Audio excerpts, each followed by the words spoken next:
Well, for those of you who just joined us, good evening, everyone, and welcome to Mobilising Exeter's Community Enterprising Spirit, future-proof fashion initiatives from the grassroots up. I am Daphne van Run, and I'm co-hosting this series with Nick Eversett from Canopy Community. Hello. A little bit of background on Mobilising Exeter's Community Enterprising Spirit. So over a year ago now, CoLab Exeter, Exeter Community Initiatives, and Essence came together to join forces in understanding how we can support communities better during and beyond the current health crisis. And these conversations between CoLab, ECI, and Essence resulted in a shared vision for mobilizing Exeter's community enterprising spirit, and can be summarized as follows. The key to mobilizing Exeter's community enterprising spirit is not just in how communities are supported financially, it is more importantly about how they can be helped to connect and collaborate in order to meet the communal needs of a place. And through this, we achieve a joined-up approach that builds back better by solving what are often related social, economic and ecological issues and challenges. Whew, mouthful. So to bring this vision into practice and start mobilizing in this much online time, we created this event series and together people and organizations around particular themes. We have explored the community enterprising opportunities of local food, indoor and outdoor spaces, care in the community, all in service of creating meaningful jobs and tighter communities in and around Exeter. And in terms of enabling this event series to take place and bringing this to a diverse audience, we're grateful to Barrow Cadbury's Trust, Connect Fund, who is funding this event series via Simple Project. And the Simple Project is all about how we can better use social investment. So tonight we've got a great lineup of speakers. I'll just stop sharing for a minute. Who will share their ideas and experience and learning when reimagining the fashion industry. And to ground us in the so what and why this is needed, Clare Saunders, Professor of Environmental Politics in the Environment and Sustainability Institute of the University of Exeter, has been kind enough to agree to set the scene. Clare was the principal investigator of the S4S, Designing a Sensibility for Sustainability, a sustainable clothing project, which investigated the potential for communities to work together in co-creating workshops to teach people how to make, mend, and modify clothes. I'm very pleased Clare is able to ground us in the sensibility for sustainability for sustainable clothing, or in other words, what is wrong with normal fashion? There we go. Over to you, Clare.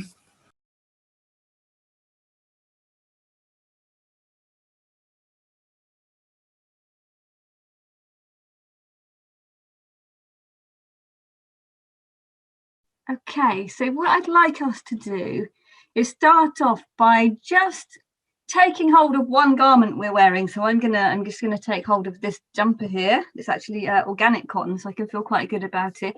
And I just invite you to have a think about the sort of trails of environmental destruction, if you like, of the garment that you're wearing. So, you know, you can have a think about the fiber it's made of, think about where that was made, and then you can look at this graph here on the environmental cost of fashion, and you can see where there's been energy consumption, where there's been water use, where there's been chemical use, and where there's been waste production. At all of the stages of the really long supply chain of fast fashion. Now, one of the things I say to my students is basically that fashion has extremely long and complicated supply chains. And thinking about that in terms of something you're wearing, I think is a really nice way to get a handle on it, and that it leaves trails of environmental destruction at almost every stage of that process. So unfortunately, we don't have time to think about this in a lot of depth, but if you've got that piece of clothing and you're just having a good old think about it, you might think, wow. So we could argue then that part of the problem with fashion as we know it and as we do it is not only the speed at which we consume fashion and throw things away, but is also the way that there's a very distributed supply chain that leaves ramifications in many countries across the globe. So moving on from that beautiful graph by Ninimaki and colleagues, that was published in 2020 in Nature Reviews. The piece is called The Environmental Price of Fashion. It's a very good piece, goes into a lot more detail about this. What we can then do, if it will let me move to my next slide, is just take a look at how that translates into some facts and figures. So I apologise if you already know a lot about the implications of fashion, but according to the World Bank, the garment industry is one of the most polluting industries in the world. But there's also a positive note there. There are some clothing makers and consumers who are trying to do more to call for a more sustainable industry.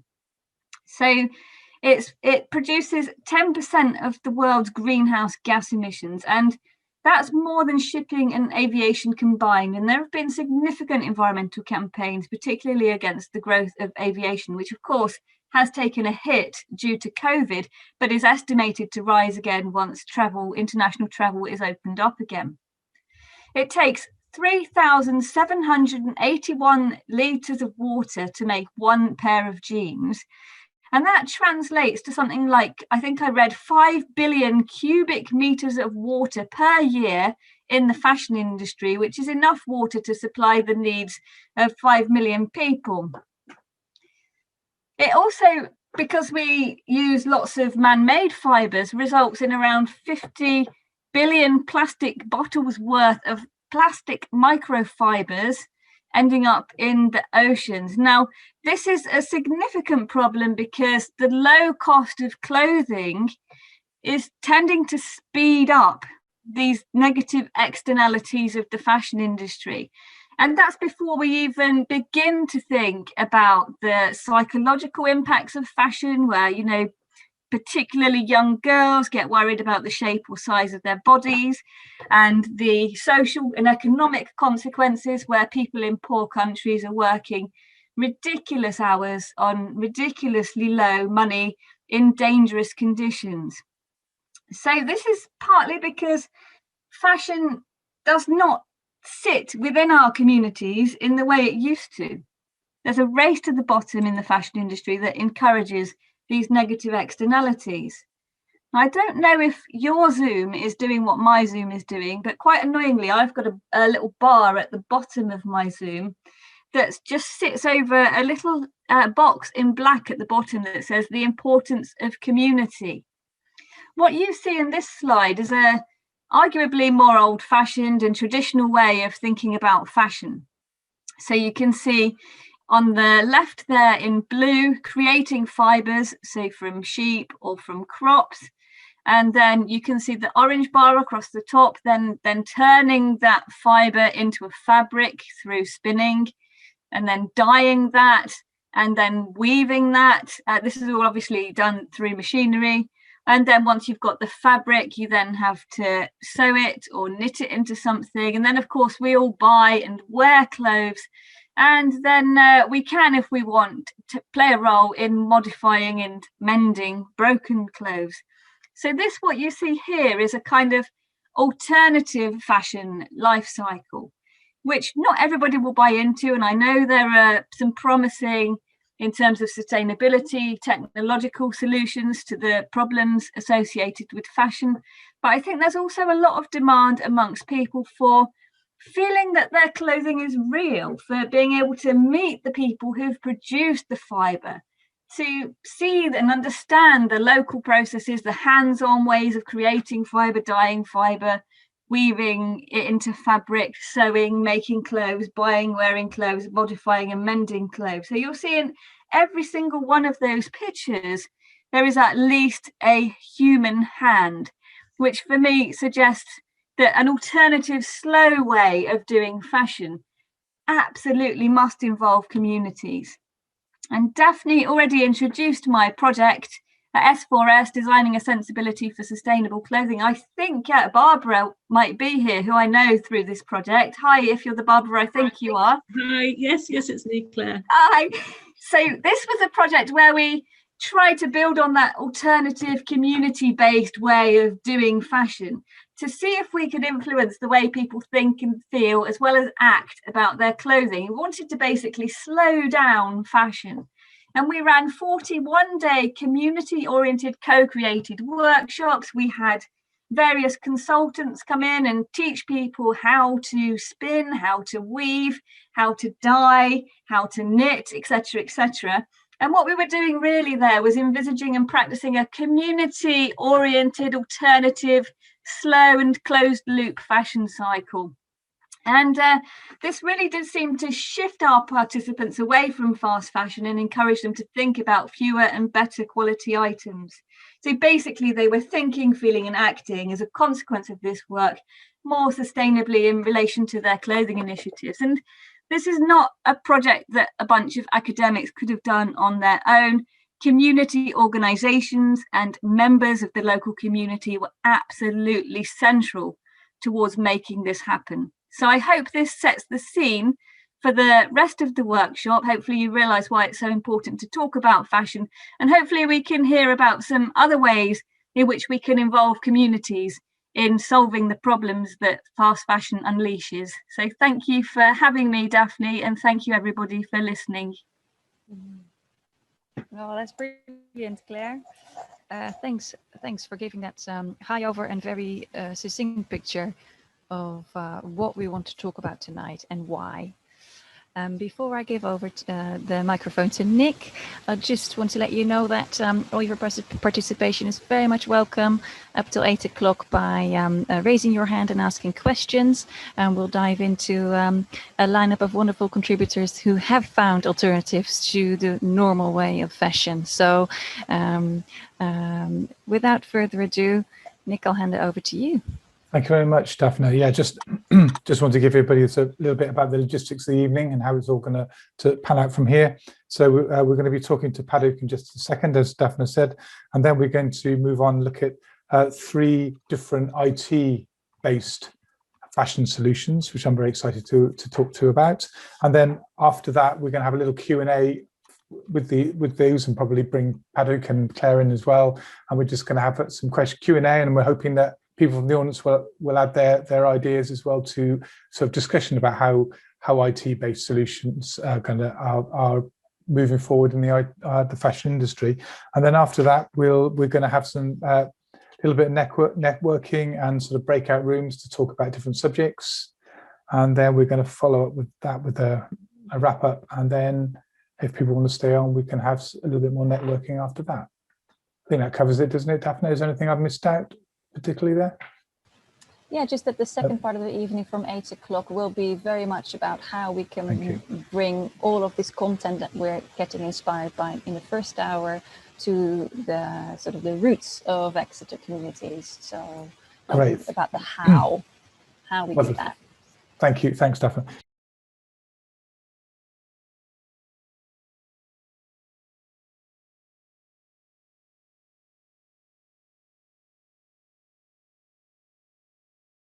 Our first contributor or second contributor, first contributor of their startup and their organisation is Padouk from the Mend Assembly, and I just and Mend Assembly is a unique blend of grassroots, makerspace, local production, sustainability, expertise, innovation, and good old-fashioned clothing services, which kind of does feel it moves on very naturally from what Claire has just been discussing. So welcome, Padouk.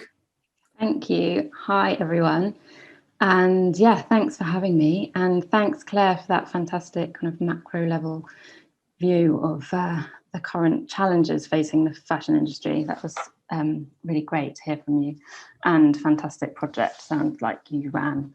And loads of synergies with what Mend Assembly is working to achieve. So yeah, I'm excited about talking to you all about our project and business venture. I don't have a presentation, so I'm just going to chat. So Mend Assembly is basically, in essence, a clothing hub. We are responding to several of those challenges that Claire highlighted, most kind of notably hyper-consumerism, textile waste streams, exploitative business practices, and ultimately, kind of, as Claire mentioned, you know, this real disconnection that people have with their clothing and where clothes come from and how to care for them and where they go at the end of their life. And, you know, it's definitely becoming more of a mainstream topic, which is brilliant. But Mend Assembly has kind of been in development for about 2.5 years.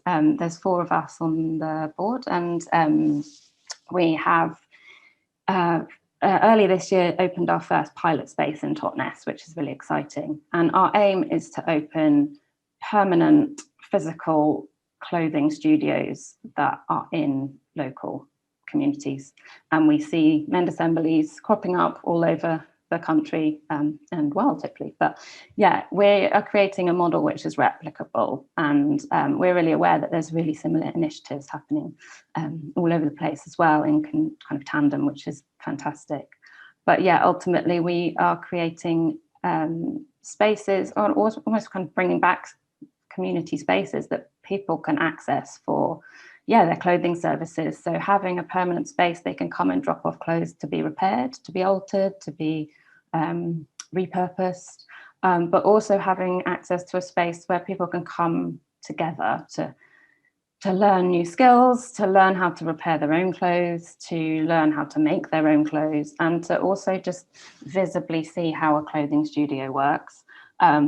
So we're really fortunate in Totnes here. We've got 2 floors. So the first floor is a professional working clothing studio with industrial machines, domestic machines, pattern cutting facilities, and you know, a working space for professional people to come and use. So we've got local makers there at the moment as using the space as their workplace, which is fantastic. So in that sense, it's a maker space that's no different to lots of other maker spaces around, but it's attached to a kind of vibrant community space, which also has this offering of clothing services that can be used ad hoc, but also could be, people can kind of sign up to a membership and have it as part of their kind of regular service that they can use. So we're also developing a kind of really unique program of workshops and regular socials that will be more kind of informal, kind of regular skills sharing socials that will change themes, and ultimately just really help to change the behaviours and mindsets of everyone, and give people the chance to come and learn how things are made, but also, in a sense, kind of not only have these spaces come back to towns or cities and help kind of regenerate local economy and kind of promote the skill set and professional kind of experience that so many people have and just are not using, make them permanent instead of having something that pops up and goes away and is kind of nothing. You know, it's something that helps to change the behaviours that need to happen. So that's where we're at the moment. And as I said, we're kind of developing this membership model that could be replicated in other places. And we've very excitedly had a couple of other places around the country interested in starting up very similar initiatives. So we're developing that side of the business as well.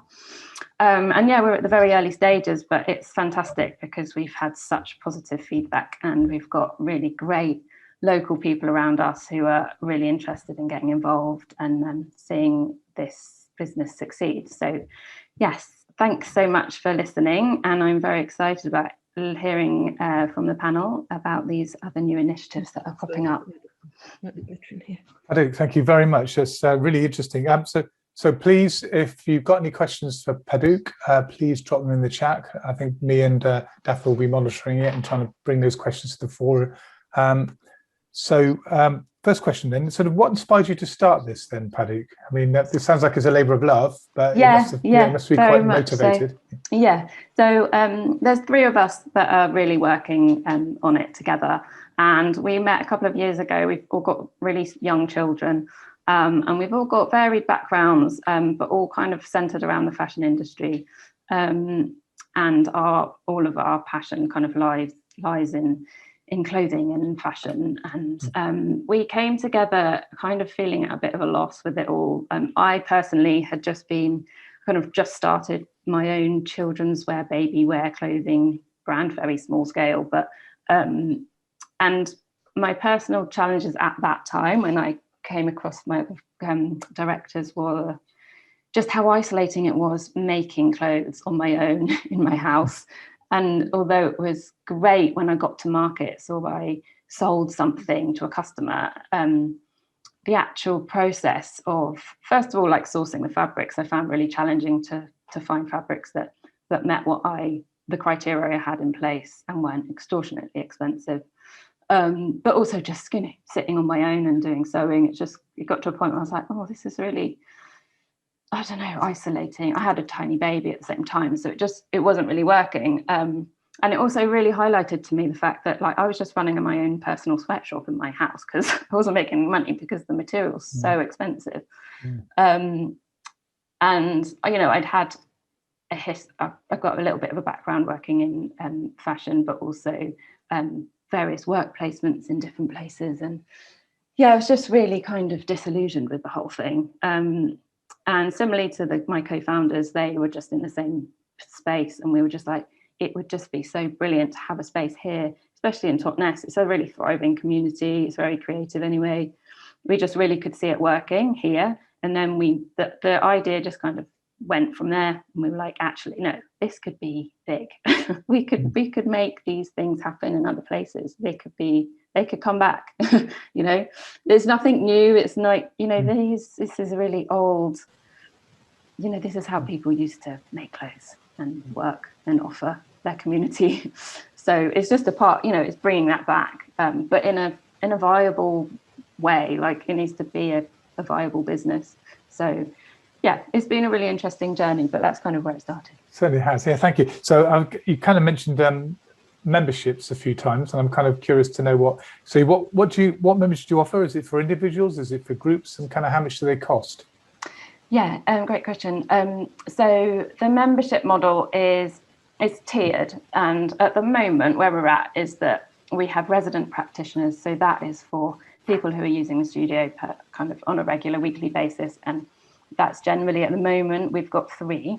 They're using it for their personal clothing, small brands that they are running themselves, and that starts at about £150 a month, and they get two full days a week access to the studio. So it's a pretty reasonable rate, to be honest, considering the number of the machines they get access to, and yeah. And then the next level down is we've named it the Practitioner's Pass at the moment, and that's kind of more aimed at those people in a town or in a community who have the skills, like sewing skills, and they just don't have access to machines. But they're not. It's kind of more of a side project or something they're doing in addition. It's not their main focus of work, but they'd like to just come and use some stuff on an ad hoc basis, so it would be a bit more flexible, and that will be based on an hourly rate, which we're actually just kind of working out the correct cost for that at the moment. And then the third tier is a community membership, which will be more access to our socials, our skill set sharing socials. We're having a permanent clothes swap downstairs, and a pattern archive, which would offer made to order service, which all of our kind of local practitioners could take part in. So that would be very much more like a very nominal fee. That's going to be more like £5 a month. And obviously the workshops are going to be open to everyone and anyone. So one thing you said, it was about the kind of bringing something back and turning it into a kind of an organisation. Do you think this is kind of replicable? I can say. Could you repeat it in other places? Do you think there's a kind of franchise model? Not exactly, you know what I'm saying. It's kind of. Hopefully, yeah. So it's not really a franchise, but we're just hopefully developing a bit of a template that other people can kind of lift and place, and it's going to look really different in every given locality or community, obviously, depending on the need and the people around. But that's what we've got a vision for. Yeah, definitely could see it replicating across the country. And is there interest already?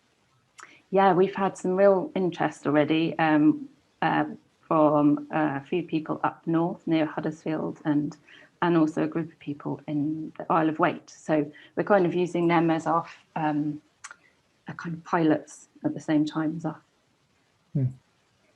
And so where I mean, it sounds like you're spinning quite a lot of plates at the moment. And I'm just so where are you having to put your energies mostly at the moment? Where's we are putting our energy into Totnes. Right. Yeah. Okay. Getting the studio up and running and working. Obviously, there's been quite a few challenges over the last year, and we got access to the studio in January, which, yeah, at the time we were kind of like, oh, it's like terrible timing, but at the same time it was great timing because it just meant we could do things really slowly. The resident practitioners could move in anyway, and we've just been slowly getting the studio ready to open our doors next week. And if you can make it work now, you can make it work hopefully other times. Yeah. Hopefully.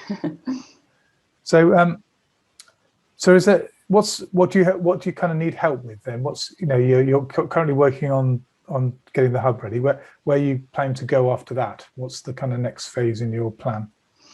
So at the moment we're focusing on the next kind of 2 years in the studio, developing our programming so that it's really kind of varied, and that includes our workshops, making sure it's covering all kind of levels, beginners to advanced, and really just focusing on the promotion of what we're doing. I think in partnership with that, from in about a year's time, we'll really focus on trying to escalate the replication in other places, and hopefully the work happening with these other 2 locations will really inform that. Fantastic. Well, I think we've kind of got to the end of our time, sadly, unless there's something you've spotted. Do you want to jump in with Daphne? Yes, there are a few interesting questions great. and comments in the chat happening. I'm sorry, I haven't seen. No, that's be looking at the no. chat. I can do that for you. No, so just from Chris, there was a question coming up like, how did you? Because you've now taken on a building, which is for startups quite often a big jump. Could you just tell just shortly what type of funding did you acquire to be able to do so? Yeah, of course. So we were really fortunate. We got some funding through Unlimited. And they are a national grant giving body. It's actually been, they've been fantastic. I highly recommend them. We went for their Do It grant, which basically kind of supports the idea development of initiatives. I'm not sure if I mentioned actually, so we are a registered social enterprise. We registered last year, and that obviously enables us to look at a variety of funding pots. So we managed to get a good amount that could secure us a premises, but it was really challenging, especially around here. The commercial leases, as I'm sure most of you know, are very expensive and need at least 5-year commitment. So we're really fortunate because we've moved into the old water mill in Totnes, and we've managed to get a short lease, which is fantastic. Mm-hmm. Right. And I just wanted to then bring in Mollie, because Mollie, you had actually not just put more on your plate, Padouk, but Mollie, would you like to unmute yourself and just give your idea about what other opportunities there are?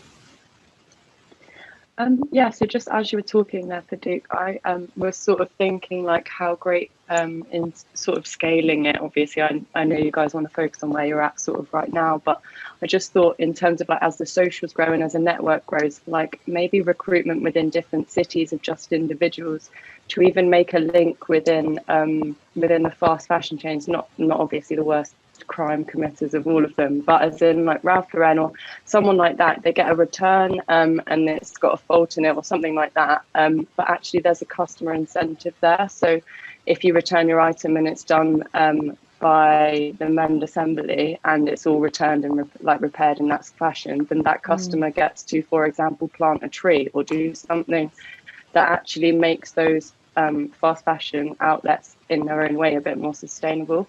I think there's like a lot more thought around it, and obviously that's just me spitballing ideas, but I think to link commercials with mending and to link the primary sector with mending, and actually coming up with those behind the scenes sustainable incentives that could be a chain across the whole country and really link with primary businesses would be just a really good way to go. And also just the individual's idea in itself is maybe is a good idea to sort of explore, because I'm sure just with the idea of coming up with a community of Mend Assembly, you could have little people dotted all about in the country who were just there as known people. I think it's really cool. Definitely. So, that's a fantastic idea.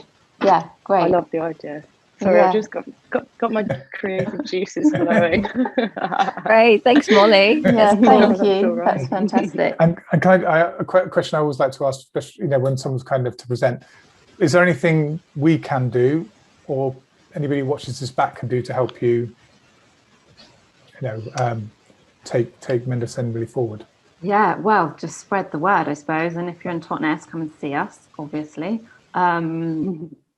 Yeah, I mean, part of what we're doing at the moment, we need to focus a lot on our promotion and getting ourselves out there a bit more. And Padouk, I'm just going to plug it for you then. So are you not taking on a job where you do something with corporate uniforms? Yeah. This is the thing. We've got so many strands. That's like, definitely, I could literally talk for like 45 minutes, not 5. So another part of what we're offering is a bit of a product development service for local businesses. So we've already received quite a bit of interest around here, and the example Daphne's talking about is it was a local catering company who they've registered as a B Corp, and they are really like looking at everything they do, and right down to their staff uniforms, and they've approached us to look at how we can develop their staff uniforms to be made from like repurposed fabrics or end of roll or dead stock, or just they're up for anything. So we're like, this is fantastic, and that is another service we are looking to do, but like on a really local basis. So we don't want to just make new product. That's not what we're about. But if it's responding to a real local need like that, that's great. And we will look at local waste streams, and we will look at working with charity shops to repurpose things, and just look at kind of really innovative solutions to this. Fantastic. Thank you so much, Padouk. That was really, really very, very interesting indeed. I wish you every success with it. And hopefully afterwards, people might want to ask you some of the questions, and there may be some more coming up in the chat. So please scan the chat, and we look forward to chatting to you in the networking later. So moving on now to the kind of the IT, the tech fashion segment of our workshop today. We have Mollie, Kalkidan, and Alex. So given that Mollie's kind of introduced herself already, I thought perhaps if we could ask Mollie to sort of lead us off in presenting her idea. She's been kind enough to try and keep it as brief as she can, but I think she's got some interesting things to say. So Mollie, welcome.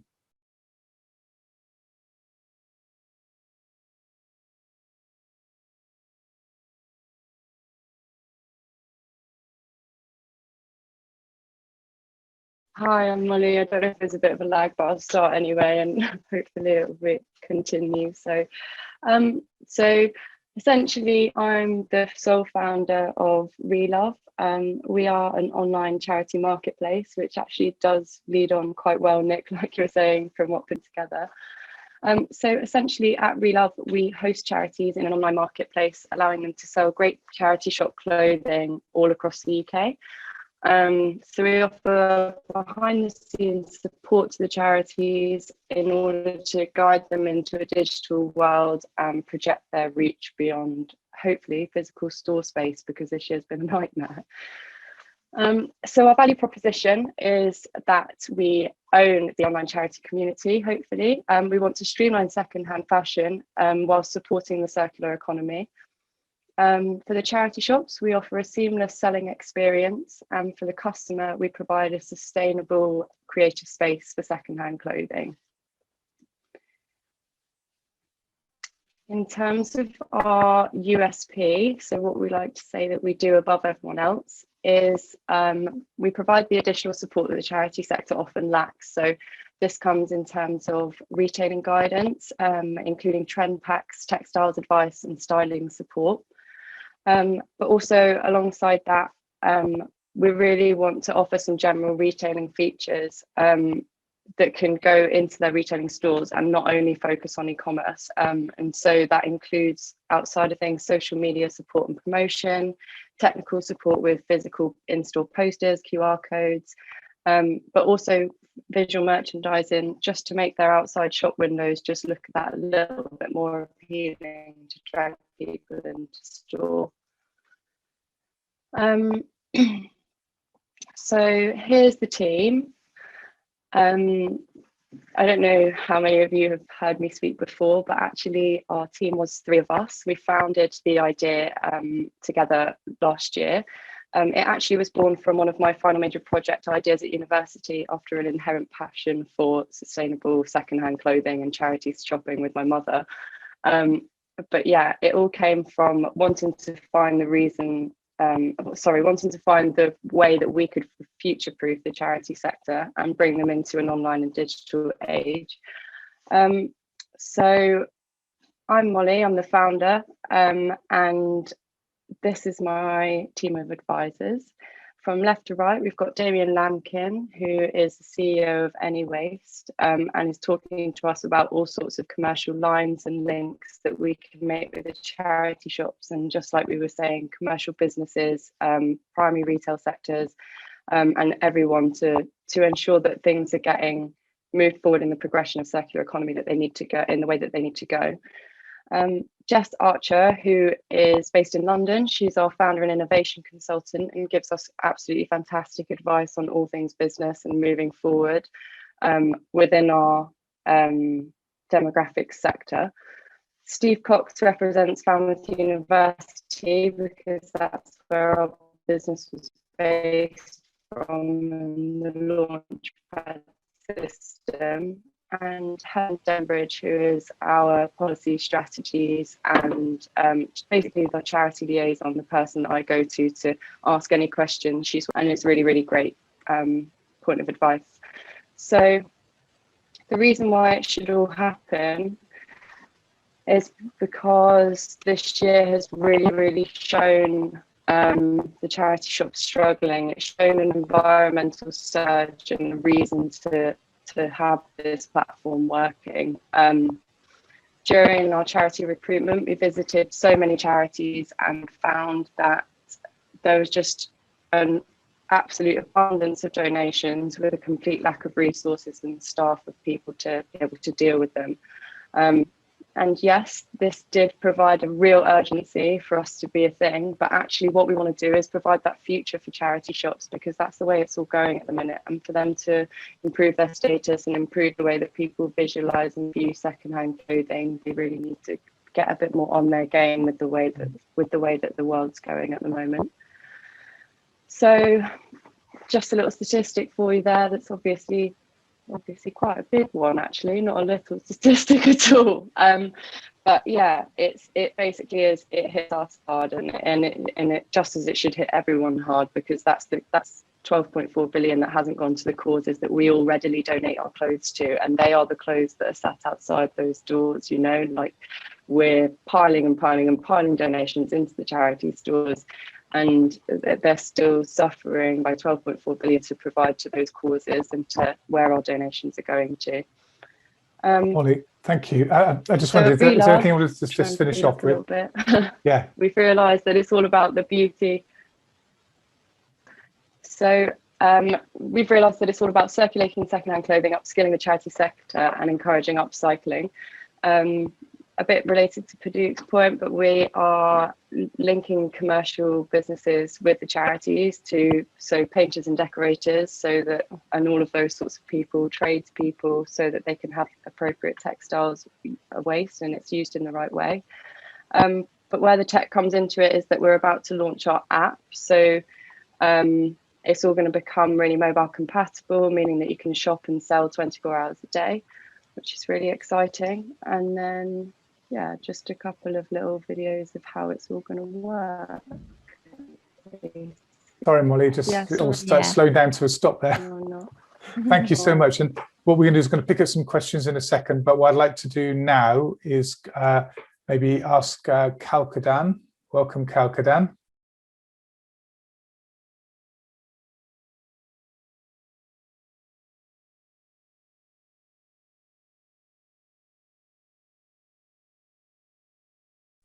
Thank you for joining us. And you're going to talk about something called Shwap. Yes, I'm just going to find my screen to share. Is that sharing now? Yes. Yeah, okay. Oh, okay, so I'm going to look here, but I can't see myself, so I'm hoping you'll tell me if you can't hear or see me. So as has been discussed already, fashion is creating a ton of waste. I've been working in sustainable fashion for the past kind of 5 or 6 years. I founded a company called Sancho's. We're an award-winning sustainable fashion retailer based here in Exeter. We've had just a brilliant, series of years. We've supported garment workers. We've helped people understand the role of ethical consumerism, and what we are hoping to do now with Shwap is really address the core problem as we identify it. And so we all know there is way too much fashion in the world. I think that's something that is increasingly evident and clear. The area that isn't very often addressed is why. Why is there so much fashion? And my answer to that is, and I think an answer that's going to become increasingly evident, is that retailers are stuck in a business model where they have to produce more clothing. And so there are different answers to that. You might say retailers should begin renting clothing. What we say is that retailers should join into that the long-term resale value of their garments. So what Shwap does is we connect brands to customers. So we've built a AI product lifecycle tracker that tracks products as it moves between buyers and sellers. And what we hope to do is create a digital infrastructure to which brands can plug in, and resellers can plug in, and menders and recyclers and upcyclers can plug into, so that as garments are moving through our physical world, there is a digital catalogue of that, for a number of reasons, the core reason being transparency, so that there isn't this amount of waste in every corner and every home, with no kind of clearly measurable answer as to why it ended up there. And the second purpose is just to increase the value that can be drawn out from these clothes. So in the UK, there's £30 billion of clothing that is locked away, that's unworn, that's gathering dust in our wardrobe. And that money could be part of our economy, it could be helping our local economy and also our national and global economies too. And it can be distributed more equitably as well. So our core value proposition, what we do better than anybody in the market is create product listings with very little time. So we create digital wardrobes that users can kind of log into Shwap to identify what is theirs, and if they choose to sell it, they can kind of sell it with a very easy two-step process, which you see here. Let me go here. Okay, so Shwap is, it's 2 years in the making. It's something I've been researching and testing so many different models over the past couple of years. We are launching our pilot test in May. So if you would like to be a part of this test, you can subscribe. I've put it in the chat, but I'll pop it in again after this, onto our website. And also, if you are a brand and you are conscious of the kind of the long-term value of the clothing, so Padouk, this could be your children's wear, or if there are any other brand owners here, and you want to engage into the circular economy, engage into the long-term resale value of your clothing, Shwap will help you do that at no cost. And one of our really core goals with Shwap is really to make secondhand honest, but also to really address fashion waste. And we think that in order to be able to do so, we need to massively increase the level of transparency there is on product use after the point of sale. So one of our goals is to make sure that our customers know, our users know, that once they kind of are finished with an item, if it doesn't sell, then they can recycle it, they can upcycle it, they can send it to you know, organisations like the Mend Assembly to repair. And we hope that by tracking that information and making it frictionless for them, we can encourage people to do this at scale, and then hopefully end fashion waste. So yeah, I hope you guys saw that. And I hope I didn't know where to look because I couldn't see anyone for that whole time. But yeah, that's my 2-minute presentation on Shwap.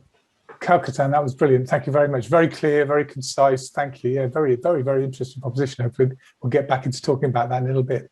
And our third contributor from the fashion tech business is Alex Printer, who's going to talk to us about Dressbox. So welcome, Alex.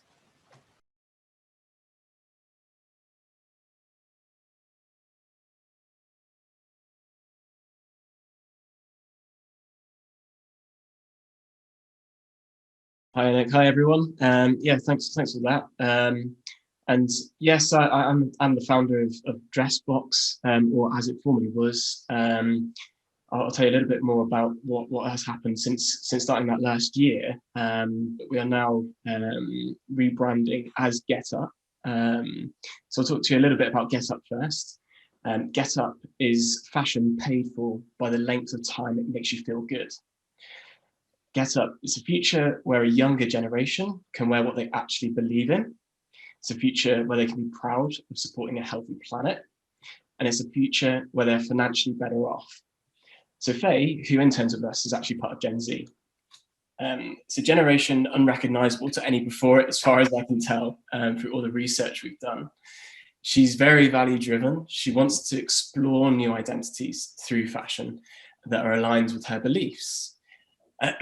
Our solution for this is a marketplace in which wearers only pay for their feel-good cycle and lenders continue earning beyond the resale value of their clothes. So Gen Z is spending hundreds of millions through secondhand clothing apps, if you've seen like with the likes of Depop, Vinted, etc. And they're showing a level of desire for pre-owned clothing that has never existed before. We want to be part of a future where we can say to Faye and that whole generation, you know, if you want to experiment with your identity, use us. If you want to be eco-friendly, use us. If you want to make a difference, use us. As Nick said, we did start out last year with the aim of becoming a social enterprise as Dressbox. And ultimately, we've still got the same core mission as everyone here this evening has spoken about. The real need for change in the fashion industry. I guess the only sort of controversial thing I'll say, which maybe goes against the rest of the flow of everything, is that I actually don't see fast fashion as a bad thing. And there's a great podcast, the Business of Fashion podcast. If you have a listen to the episode which features Reformation's founder, can't remember her name, so bear with me on that. I'll try and find a link that I can drop in if you want to hear it. But she talks about fast fashion as a way of actually sort of reducing the waste that used to come from very long, like 6-month lead times of getting fashion from initial raw material through to the shop and the customer.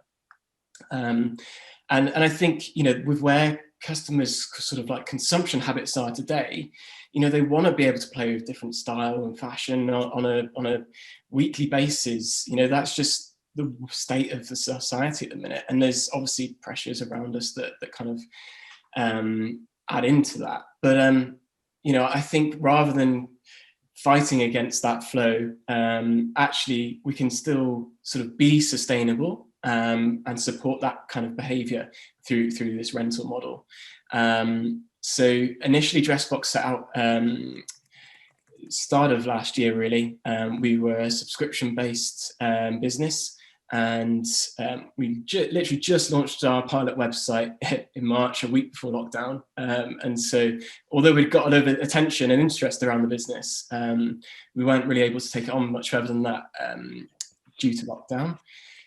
So it was only really like the last few months of last year we started digging into, you know, the research behind all of this and what was motivating people and their kind of interest in this type of platform. And we found, I'm a millennial myself, but we found that kind of like that kind of audience, you know, that was like me, that we were initially targeting. We kind of like, we're very good at saying that we want to be sustainable, but like when you start looking at the bigger market, it's not always the thing which kind of like really takes preference.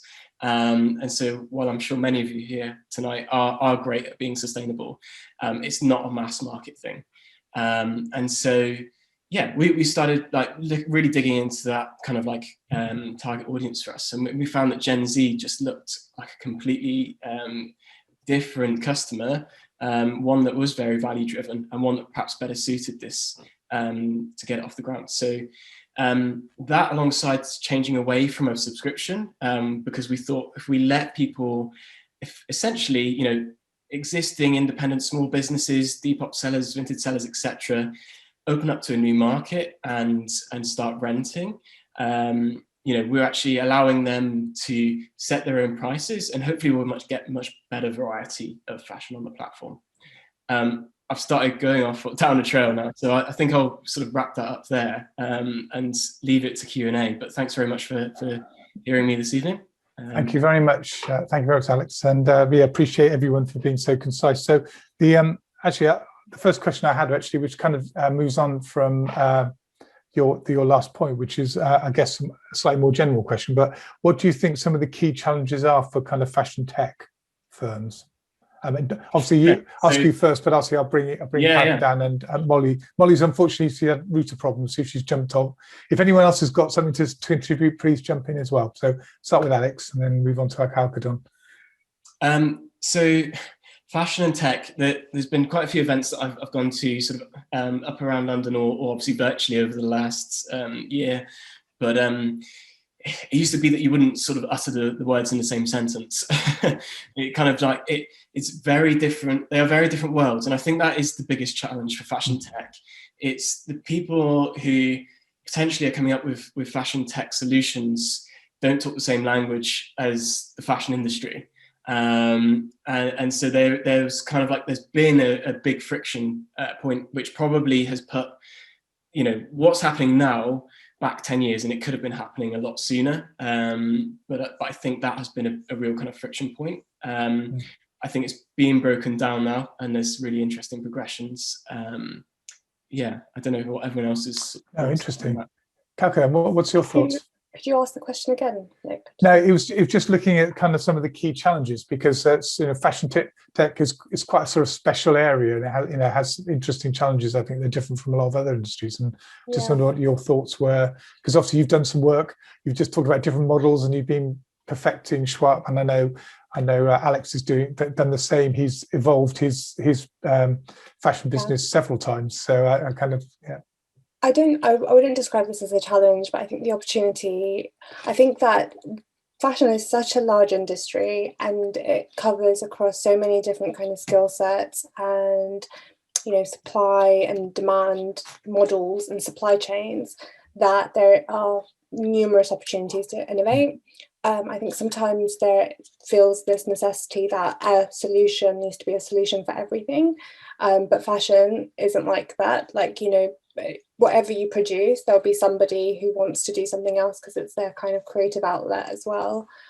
So I think that what a lesson for me has been to really, you know, just understand that there is parts of the supply chain to fix, parts of the model to fix, and those are really good entry points for the moment. And what we're really hoping to do with Shwap is to like address an infrastructural problem when it comes to data around fashion products. That isn't necessarily fashion marketing or, you know, design or whatever. Maybe one day it will be, but for now it's very much targeting infrastructure. So yeah, I think that is a challenge. Another challenge that I think is really present, and just to kind of bring it to this region and just to share something that I found difficult, maybe people can advise me, is the necessary skill sets that are needed to build the solutions.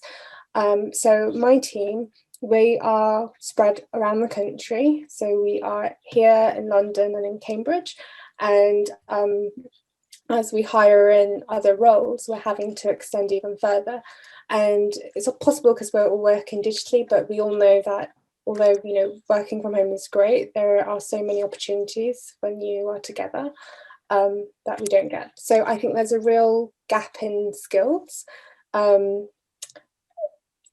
And that's not to say there aren't people here who are skilled, because of course there are, but in terms of the number of people needed to allow the level of innovation that could happen, I think there's something that needs to happen in that area. But that's the challenge that we're having at the moment, is really having the right skill sets to grow Shwap the way we intend. Yeah. Interesting. Not one that's easily solved, is it? Sometimes, you know, not. I mean, there are so many, like, the way we're solving it is by kind of working with a series of like consultants and freelancers as I train and as our team trains. So there, of course, there are solutions. It's just, you know, we could hire people on, you know, very good contracts tomorrow, but there's just no one here to hire, you know, and I think that's an interesting dynamic. Alex mentioned that, you know, perhaps there's this confusion between like creativity and the technical side, but I think a lot of people don't realize that the fashion industry could facilitate so many technological jobs. So when people enter it, they perhaps specialize in an area that, you know, that isn't technology. And I think within the next kind of 5 to 10 years, there's going to be so much opportunity in fashion tech that people should try to kind of specialize now. That makes sense. I feel like I've bundled that up. No, we understand. I think we know where you're going with that. I'm kind of interested because you mentioned about let's see fashion tech, and you mentioned sort of high street fashion and all that kind of, and Alex was sort of hinting at that. And I'm just wondering where you think can they be collaborators with high street fashion as well as disruptors of it? Because often it's seen that sort of fashion tech is kind of disrupting the high street fashion industry, and I just kind of what your take on whether those can work more collaboratively together. Perhaps to start with Kalkidan, as you just talk to us. I think that when it comes to like the environment and ecology, we have to do two things. You have to like find a better way to make business work, and then you have to address the businesses that are polluting disproportionately. For as long as there isn't, you know, like international governance on what businesses can and can't do, if a business can make money whilst harming the environment or others, it will. And yeah, so any solution needs to account for both, I think, and different solutions can kind of specialize in different areas. I think 100% like the industry needs disruption, but the biggest players, the people with the most money or could make the most impact are, you know, they are the largest high street firms. So to build something without them, I think, is a missed opportunity. Sure. Alex, what's your thoughts on that? Yeah, I think there is opportunity there, like Kalkidan says. I think there's also kind of like inherent difficulties with it, and obviously, as everyone would have seen, with some of the largest fashion groups that have recently gone under. This isn't from direct conversations that I've had, but through, you know, events and other conversations, I think there was just kind of like a real disinterest in innovation within those companies. And I think they had people knocking at their door for years and years and years. And for whatever reason, you know, whether it was just that the ship was too big to steer and sort of turn in the right direction, or whether it was intentionally ignorant. I think, you know, there's been a lot of lost opportunity from companies that haven't acted. But yeah, for sure, you know, there are still, like you said, huge companies out there that have a lot of power to make a difference. And I think people should continually, you know, either be knocking on their door and proposing disruptive new methods, or if not doing that, going ahead and just actually doing it for themselves, and creating enough noise that it gets their attention. And I'll just have one more question, and then we'll kind of just need to wrap up this section. So we're coming out of COVID, And obviously, are you hoping, is this going to be beneficial for your businesses, or has COVID provided a booster to them? Because obviously with Padouk's business, she's been in the background waiting for the opening up. But I don't know whether you're kind of feeling that when you open up, it's going to be more difficult. Alex, what's your thoughts on that? Yeah, so I think initially, as I said, like obviously it was unfortunate we kind of got stopped in our tracks. I think people's mindsets, even over the last 6 months, have been very different from what they were, back in March last year. I think everyone was much more anxious at that point because they didn't quite know what the beast was. So yeah, it just didn't feel right for us to try and push this idea of effectively sharing clothes between your community, but I think now that kind of has been lifted. I think obviously we still need to be cautious in our practices, but yeah, I think the main driving difference, with lockdown easing now will just be the kind of, I guess, necessity for clothing, where that clearly hasn't existed as much through lockdown. Obviously it's changed in its demand, so obviously there's been a lot more loungewear that's done well. I think as we saw earlier with the slide of the pile of clothes sat outside the charity shop, COVID and lockdown will have had an impact on that for sure. So yeah, it can only be a good thing. I think other rental platforms have done well in terms of people who've had the time and space to empty out their wardrobe and donate / lists the stuff that they aren't wearing. But yeah, hopefully now's the time where we kind of get that pickup in demand, I think, from people, from the wearers. Sure, thank you. And Kalkidan, what's your thoughts on this as we come out of COVID restrictions? Yeah, I think that COVID has definitely it's had a really significant impact on the warmth to digitization of Gen X, I guess, not millennials, but the ones a bit above us. So it's definitely warmed up a wider market, I think, for fashion tech. Not necessarily just fashion tech, omni-channel solutions, I think are also going to benefit from that.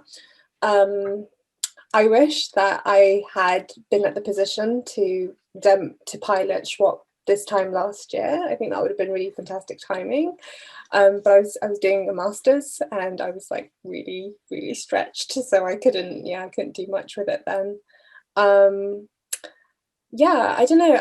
I think that what COVID has done is it's helped me prioritize well-being and lifestyle, and has made me think more carefully about the choices I make, and I think that's probably impacted a lot of people in that way. So I think solutions that are positioning themselves as kind of lifestyle, eco, entities will probably be able to ride that wave a little bit.